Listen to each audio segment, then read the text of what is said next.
ধন্যবাদ মাননীয় স্পিকার। মাননীয় স্পিকার, মাননীয় প্রধানমন্ত্রীর নেতৃত্বে মিঠা পানির মাছ শুধু দেশে নয়, আন্তর্জাতিক বাজারেও এর কদর রয়েছে।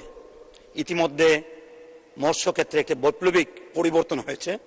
আমার নির্বাচনী এলাকা হবিগঞ্জ এলাকায় শায়েস্তাগঞ্জে হাওর অঞ্চলের মধ্যে এই নির্বাচনী এলাকাটি অনেক জলমহল রয়েছে। বিগত কয়েক বছরে পলি পড়ে এই জলমহলগুলি অনেকটা ভরাট হয়ে গিয়েছে।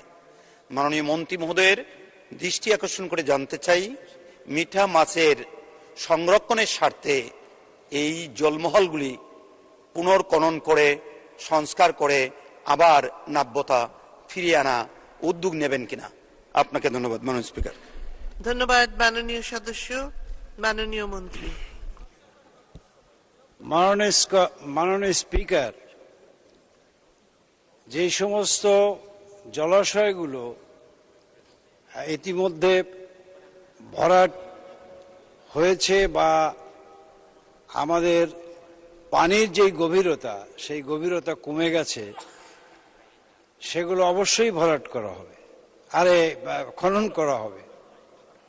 এবং গতকালকে আমি মহান জাতীয় সংসদকে অবহিত করবার জন্য বলি, গতকাল কাপ্তাই নদে গিয়েছিলাম পুনঃ অবমুক্ত করার জন্য।